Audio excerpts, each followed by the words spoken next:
Así funciona el mundo. ¿Cómo está dividida la riqueza en el mundo? Hoy se habla mucho de la desigualdad y que el 1% de los más ricos tenga mucho más que todos los demás. El discurso está focalizado en los Estados Unidos, mientras que la situación de la desigualdad es peor a nivel global. Estos son una serie de resultados de investigaciones realizadas sobre fuentes confiables, como por ejemplo las Naciones Unidas. Mientras resulta que la situación está totalmente desbalanceada en los Estados Unidos, la situación es peor si se mira el mundo entero.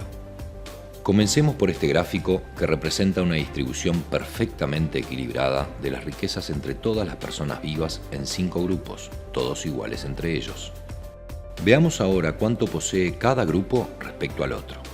El 20% más rico tiene el 94% de la riqueza y el 80% restante no tiene prácticamente nada, solo el 6% del total.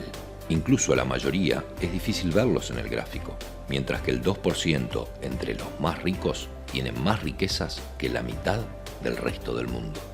Miremos el gráfico de otra manera. Tomemos el total de la población mundial, 7.000 millones de seres humanos, y reduzcámosla gráficamente a 100 individuos que los representen a todos. La gente más pobre está a la izquierda, la más rica a la derecha. Veamos ahora cómo está distribuida la riqueza mundial, 223.000 millones de dólares. La gran mayoría de la gente no tiene prácticamente nada. Nada para pagar la educación propia y de sus hijos, o para pagar su salud y medicinas esenciales. Mientras que el 1% de la población, los más ricos, acumularon el 43% de la riqueza mundial. En la base, el 80% de la población disponen del 6% del total para distribuirse entre ellos. Pero ni siquiera eso muestra a los extremos que ha llegado la situación. Las 300 personas más ricas del planeta tienen la misma riqueza que 3.000 millones de personas más pobres de la Tierra. En otras palabras, un grupo de personas que caben dentro de un avión de medianas dimensiones posee más riquezas que la población entera de la India, China, Estados Unidos y Brasil, todos juntos. La diferencia se ve también geográficamente, con una diferencia siempre mayor entre las naciones más ricas y el resto del mundo. Durante la mayor parte de la historia, las cosas fueron mucho más equilibradas. Hace 200 años, las pocas naciones más ricas eran 3 veces más ricas que las naciones más pobres. Al final del colonialismo, en los años 60, eran 35 veces más ricas. Hoy son 80 veces más ricas. Las naciones más ricas buscan compensar esta situación ofreciendo ayuda a las naciones más pobres, cerca de 130.000 millones de dólares por año, que es una cifra importante. Entonces, ¿por qué la desigualdad continúa creciendo? Uno de los motivos es que las grandes corporaciones extraen de las naciones pobres 900.000 millones de dólares anuales basados en la especulación y la manipulación de los precios del comercio internacional.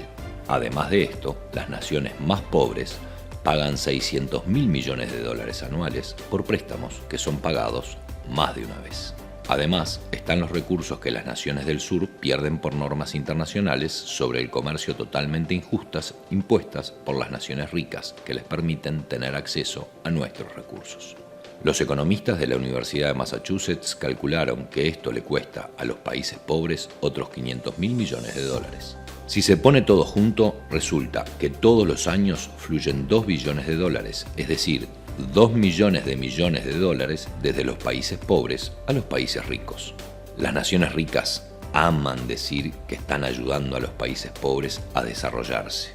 Pero ¿quién está realmente ayudando a quién?